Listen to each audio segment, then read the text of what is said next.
So we are live now.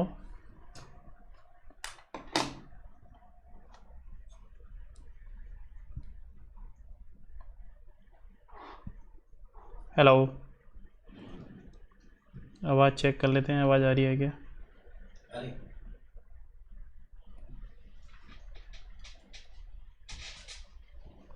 I am audible और not?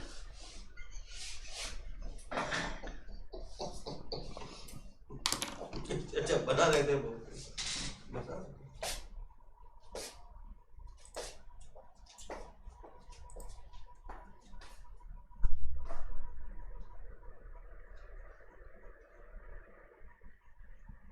Okay, चलो start करते हैं फिर, अगर आवाज़ आ रही है तो।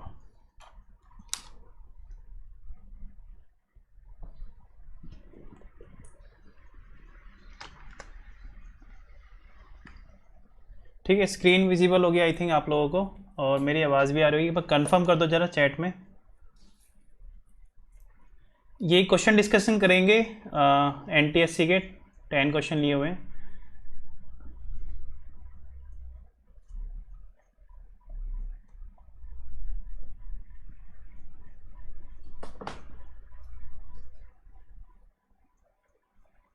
ओके, चलो स्टार्ट करते हैं।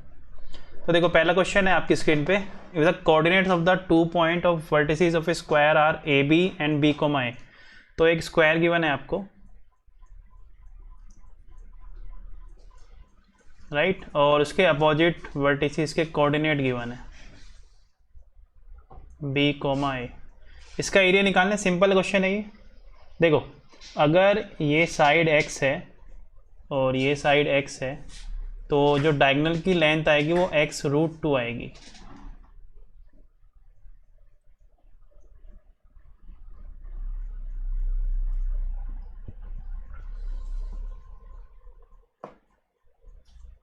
ओके, अब इस ए बी के बीच की डिस्टेंस निकाल लो आप कितनी है, तो निकालो a माइनस बी का whole square, so b minus A का whole square and under root A B, right. तो ये कितना आएगा, a माइनस b√2। तो साइड कितनी आ गई, x की वैल्यू कितनी आ गई, a माइनस बी आ गई। अगर साइड x की वैल्यू a माइनस बी आई, कैसे आई, कंपेयर करने से कि a माइनस b√2 x√2 के बराबर है, तो x की वैल्यू a माइनस बी आएगी। तो एरिया कितना हो जाएगा, a माइनस बी का होल स्क्वायर हो जाएगा। तो यानी कि सी आंसर है आपका। वॉइस में कोई लैग तो नहीं है, ये बता दो जरा एक बार।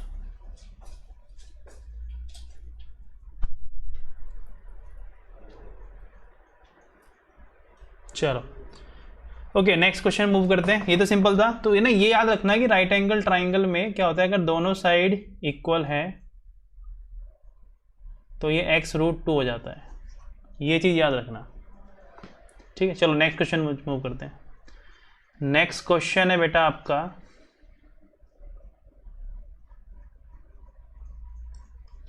कि ये दिया हुआ है sine x plus sine square x is equal to 1। ये गिवन है आपको।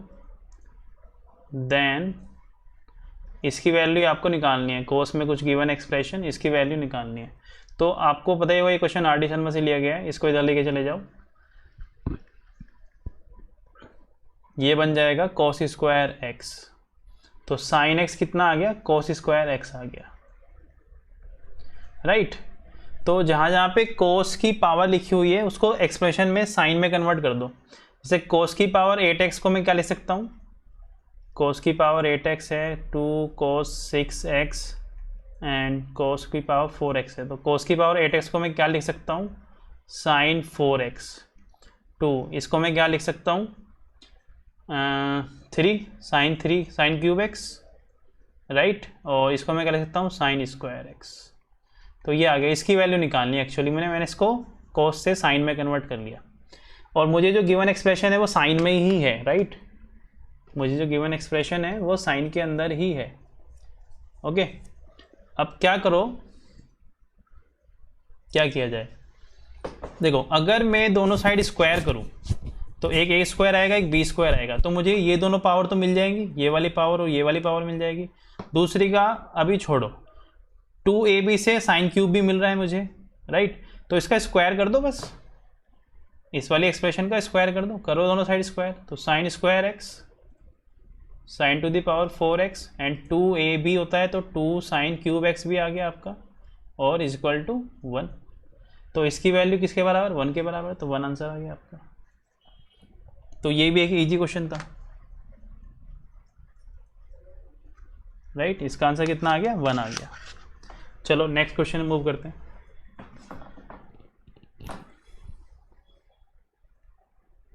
नेक्स्ट क्वेश्चन थोड़ा सा मैनिपुलेशन वाला है, तो अगर आप मैनिपुलेशन कर दोगे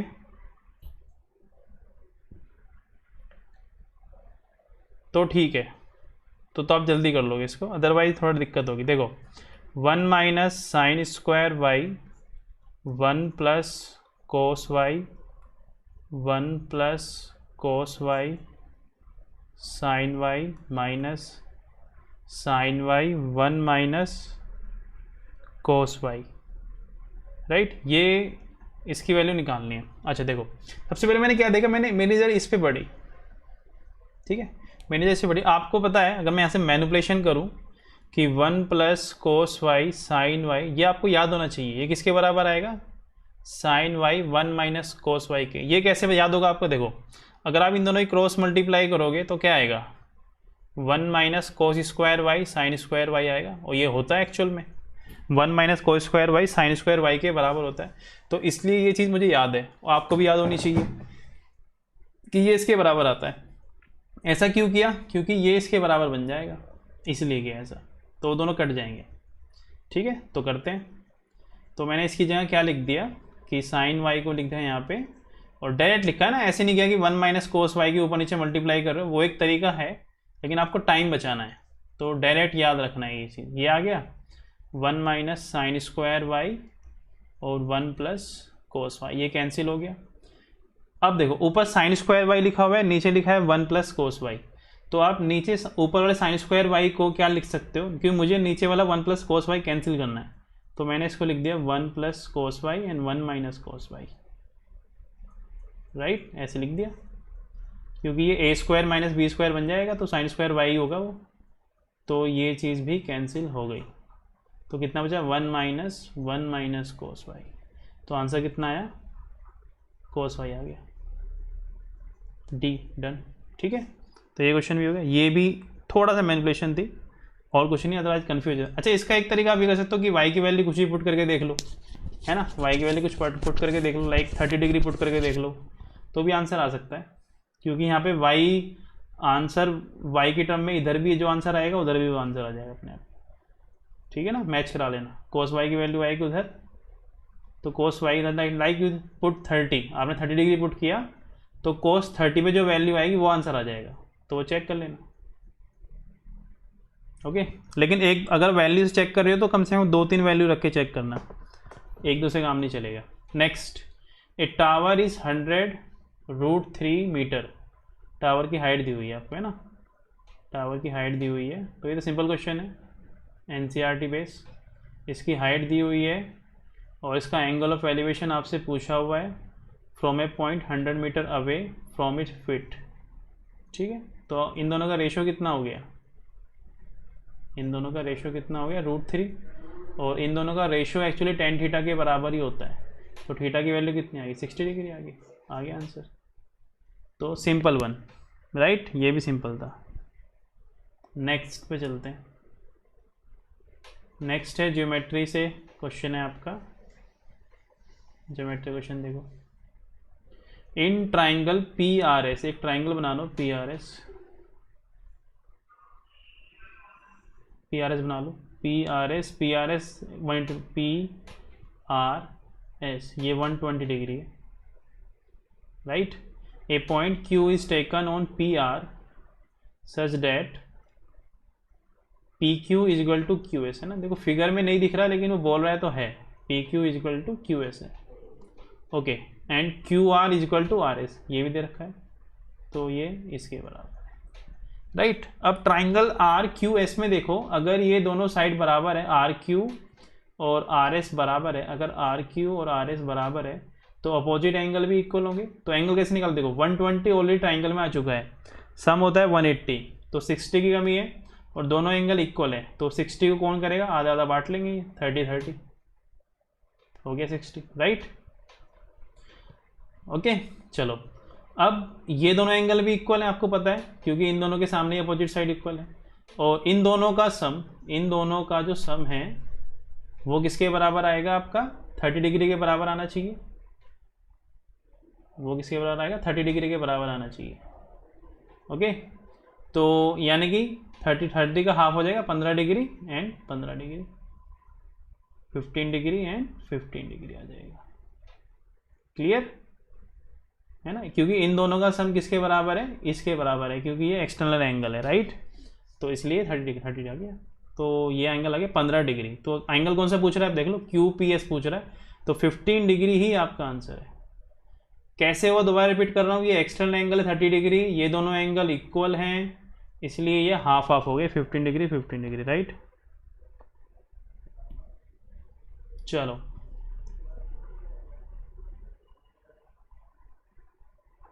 हेलो बच्चों, नेक्स्ट क्वेश्चन में मूव कर रहे हैं। ओके नेक्स्ट देखो,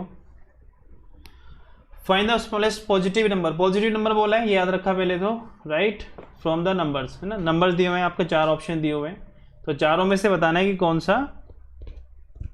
चलो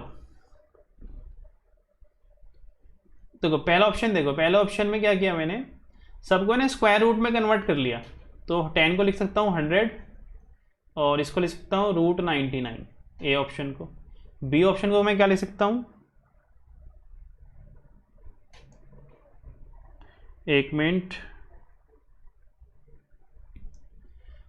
इसको मैं लिख सकता हूँ 99 - 100 लिख सकता हूँ ऑप्शन बी को। मैं बस ऑप्शन को मॉडिफाई कर रहा हूँ, राइट। ऑप्शन सी को क्या लिख सकते हो आप, देखो इसको लिख सकते हो 2600, राइट, और इसका जो स्क्वायर करोगे तो वो आएगा 2601, करके देख लेना, राइट।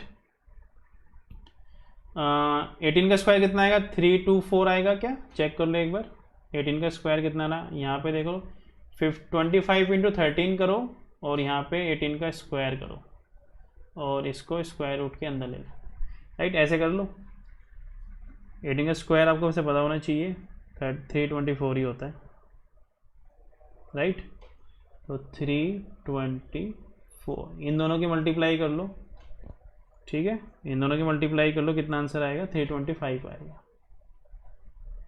चलो, तो हमने सारे ऑप्शन को मॉडिफाई कर लिया, राइट। देखो उसने पॉजिटिव बोला है, तो जो नेगेटिव उनको तो हटा ही दो, ये नेगेटिव है और कौन सा नेगेटिव है, ये नेगेटिव है, तो यानी कि ये 2 ऑप्शन तो कट गए, इनको तो चेक ही नहीं करना, ए और सी को चेक करना है, केवल इन्हीं को देखना है आपको, ए और सी को चेक करो बस, और किसी को चेक नहीं करना है, राइट। ओके, देखो ए और सी को चेक करना है, दोनों पॉजिटिव नंबर हैं, तो मैंने क्या किया, ए ऑप्शन को मैं ये लिख सकता हूँ क्या, कंजुगेट की मल्टीपल, सॉरी रेशनलाइज करके, राइट, और बी ऑप्शन को मैं ये लिख सकता हूँ सेम लॉजिक से, सी ऑप्शन को, सॉरी 1/2601 का अंडर रूट प्लस 2600, राइट, ऐसे लिख सकता हूँ। ओके, ये लिख लिया मैंने।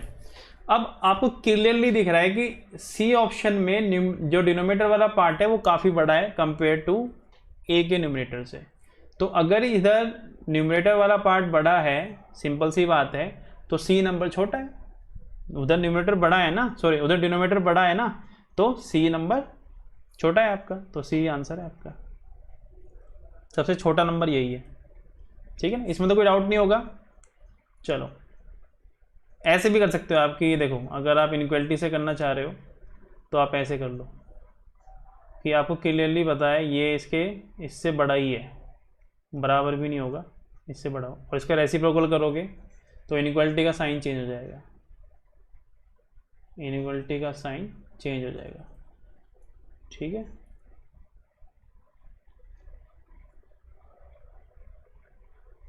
चेंज हो गया इनक्वलिटी का साइन, तो ये आ गया स्मॉलेस्ट, खत्म हो गया आंसर। चलो नेक्स्ट क्वेश्चन मूव करते हैं।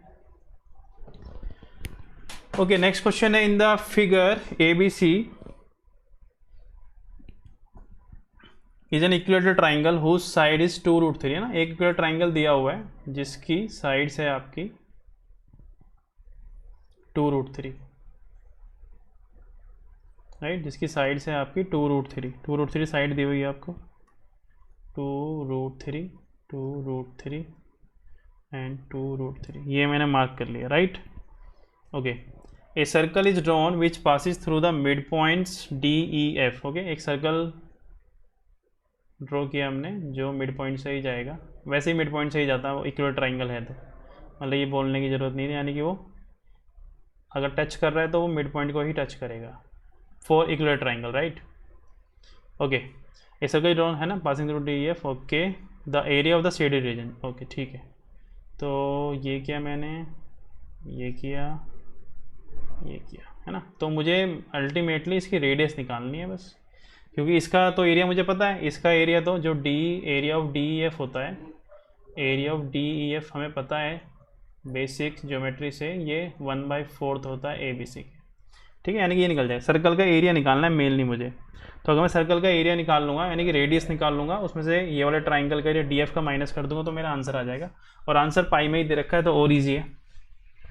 तो R कैसे निकाल सकते हो? देखो, R के निकालने के बहुत सारे तरीके हैं, R के निकालने के बहुत सारे तरीके हैं, राइट। आप कैसी भी तरीके से निकाल लो, कोई दिक्कत नहीं है, ठीक है। एक तरीका तो आपको डायरेक्ट पता होना चाहिए कि R इजिकल टू क्या होता है, area of triangle ABC upon semi perimeter, एक ही होता है, डायरेक्ट कर लो, है ना, सबसे आसान तरीका।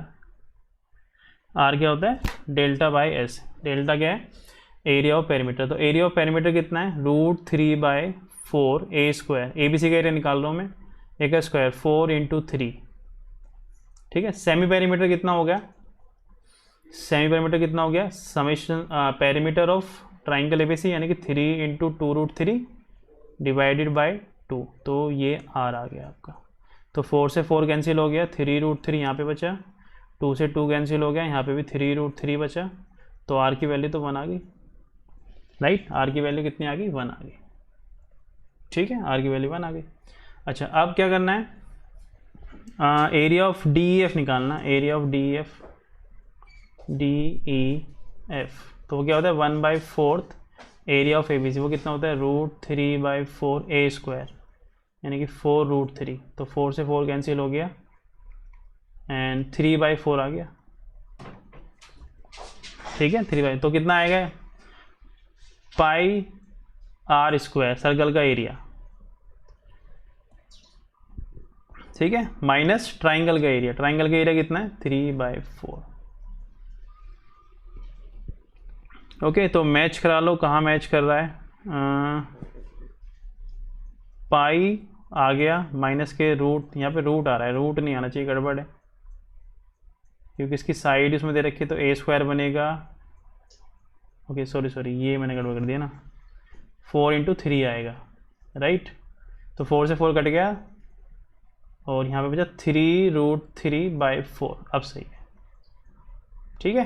तो आपका पहला ऑप्शन आ गया, पहला ऑप्शन सही है इस क्वेश्चन के लिए, first answer, first option is right. Okay, area के यहाँ पे √3 आना, √3 की जगह 3 आएगा, ये याद रखना, ये मिस्टेक हो गई थी। ओके, डन, ये पार्ट भी हो गया। यहाँ पे मैंने R बहुत जल्दी निकाल ली, अगर आपको ये फॉर्मूला पता है, R इक्वल टू कितना होता है, area of triangle upon semi perimeter, ये याद रखना, ये काफ़ी क्वेश्चनों में NCERT में डिस्कस हुआ है वैसे, राइट। चलो नेक्स्ट क्वेश्चन मूव करते हैं। ओके, ये क्वेश्चन देखो, इस क्वेश्चन में क्या है कि हमें कुछ पता ही नहीं है ना, कि यहाँ पे ABC में एक रिलेशन दिया हुआ है 0 के बराबर है और इसकी वैल्यू पूछे, तो ऐसे क्वेश्चन में क्या करना है, तो या तो इसका परफेक्ट स्क्वायर बनेगा, मतलब इसको स्क्वायर करो मुझे डायरेक्ट ये मिल जाए, इसका स्क्वायर करूँ मुझे कुछ ऐसा मैनिपुलेशन हो कि ये इन्वॉल्व हो जाए और इसका आंसर निकल जाए ना, एक तरीका तो ये है। लेकिन यहाँ पे ऐसा कुछ हो नहीं रहा कि मैं इसका स्क्वायर भी करूँगा तो भी मुझे कोई फ़ायदा नहीं है, क्योंकि यहाँ पे C² आएगा, 2C² नहीं आएगा। ओके, अब मैंने देखा कि परफेक्ट स्क्वायर वाली कोई चीज़ तो नहीं बन रही, क्योंकि इक्वल टू 0 भी दिया हुआ है कि ए बी सी में कोई परफेक्ट स्क्वायर नंबर तो नहीं बन रहा। तो देखते हैं, ए स्क्वायर बी स्क्वायर सी स्क्वायर, और सी स्क्वायर को मैंने ऐसे लिख लिया -4a 2c -2bc +5। ओके, देखो पहले a को देखो, a के साथ -4a लिखा हुआ है और a स्क्वायर लिखा है, तो इसको अलग रखो। a स्क्वायर 2 × a × 2 4a आ गया। तो यहाँ पे मुझे a स्क्वायर चाहिए, यानी कि b स्क्वायर चाहिए, तो 4 एक्चुअली। तो ये बन गया परफेक्ट स्क्वायर। a में परफेक्ट स्क्वायर बन चुका है। b में देखो b और c से परफेक्ट स्क्वायर बनाया, क्योंकि यहाँ पे 2bc आ चुका है। सो b square + c square -2bc, ये बन गया परफेक्ट स्क्वायर। ओके, और देखो 1 बचा है आपका अभी भी आपके पास, c स्क्वायर बचा है, 2c बचा है, +1 बचा है, तो बन गया परफेक्ट स्क्वायर। तो क्या बन गया, a - 2 का होल स्क्वायर, b - c का होल स्क्वायर एंड c + 1 का होल स्क्वायर। ओके, तो ऐसे क्वेश्चन में तो परफेक्ट स्क्वायर बनेगा या फिर कुछ मैनिपुलेशन होगी स्क्वायर करके, राइट। तो अब ये 3 नंबर पॉजिटिव हैं जिनका सम 0 है, तो ऐसा तभी पॉसिबल है जब ये तीनों नंबर एक साथ 0 होंगे। तो a की वैल्यू 2 होनी चाहिए, b की वैल्यू c होनी चाहिए और c की वैल्यू -1 होनी चाहिए। तो इसका मतलब b = c = -1 आ गया। तो वैल्यू पुट कर दो अब, 2 b की वैल्यू -1, c की वैल्यू -1, तो +1 हो जाएगा, ये कैंसिल, तो 2 आंसर आ गया। बी आंसर है आपका। ओके, नेक्स्ट क्वेश्चन मूव करते हैं। ठीक, ये दोनों तो बहुत ईजी क्वेश्चन है, तो आपको एनसीईआरटी में दिखाई दिए होंगे, राइट। चलो इनको भी कर देते हैं। लास्ट 2 क्वेश्चन है बेटा ये। तो 10 क्वेश्चन हमारे आज के भी डिस्कस हो गए आप लोगों के साथ। ये 110 डिग्री गिवन है, ये 120 डिग्री गिवन है। ये क्वेश्चन तो आपने किया होगा। इसको इधर एक्सटेंड करते हैं हम लोग। ये भी 110 डिग्री है, हमें x निकालना है, राइट। ये 60 डिग्री है, तो ये एंगल कितना आ जाएगा, 50 डिग्री आ जाएगा, क्योंकि 110 एक्सटर्नल एंगल है फॉर दिस ट्राइंगल। तो 60 + 50 110 होता है, 110। तो आंसर कितना आ गया, 50 आ गया। Done, easy one. Okay, next PQR निकालना है आपको, है ना, सर्कल दिया हुआ एक। तो ये 9th की थ्योरम है, PQR निकालना है आपको। तो अगर मैं सेंटर पे एंगल निकाल लूँ, तो सेंटर का जो एंगल होता है वो इसका हाफ होगा PQR पे। तो सेंटर का एंगल कैसे निकालेंगे, तो ये 120 डिग्री गिवन है, ये 80 गिवन है। तो 120 + 80 कितना हो गया, 200, और ये कितना हो जाएगा, 160। तो सेंटर पे PR जो आर्क है आपकी, वो 160 एंगल बना रही है, तो वो सरकमफ्रेंस पे कितना बनाएगी, हाफ बनाएगी। तो 80 आंसर है। तो ये प्रॉपर्टी से हो गया 9th की। तो 9th की प्रॉपर्टी भी याद करनी है आपको, ऐसे नहीं कि उसको स्किप करके चले जाओगे। तो ध्यान रखना, थ्योरम सारी याद करनी है, एटलीस्ट स्टेटमेंट तो याद होना ही चाहिए। ओके, तो इसमें एक ही क्वेश्चन आपको थोड़ा दिक्कत देगा। एक तो यहाँ पे ये निकालना आना चाहिए आपको, इन रेडियस कैसे निकालोगे इसकी, R = area of triangle upon semi perimeter. ठीक है, यहाँ पे मैनिपुलेशन करना आना चाहिए कि इस तरह से रेशनलाइज करके मैनिपुलेशन कर लिया। ओके, और तो क्वेश्चन इजी था। थोड़ा ये ट्रिग्नोमेट्री क्वेश्चन थोड़ा सा घुमा के पूछा, और कुछ नहीं। ये आपने RD शर्मा में देखा ही होगा। तो सिंपल ही थे आज के क्वेश्चंस, राइट। एक क्वेश्चन छूट गया क्या हमारा, नहीं, ठीक है, सारे हो गए। ओके, तो कल मिलते हैं फिर, है ना, इसी टाइम पे मिलेंगे, 9:30 या 10 के आसपास लाइव ही लेक्चर करेंगे। अच्छा, ये भी बता दो कमेंट में कितने बच्चे चाहते हैं कि लाइव लेक्चर हो या फिर रिकॉर्डेड लेक्चर ही ठीक है, ये मुझे कमेंट सेक्शन में बता देना। और इस वीडियो के लाइक का टारगेट, जैसे रात को कर रहे हैं 10 बजे, तो 10 लाइक का टारगेट रखते हैं इसका। और सब्सक्राइब जरूर कर लेना है चैनल को, ओके, अगर आप नए हो तो चैनल पे। चलो फिर मिलते हैं आपसे। Thank you everyone, thank you.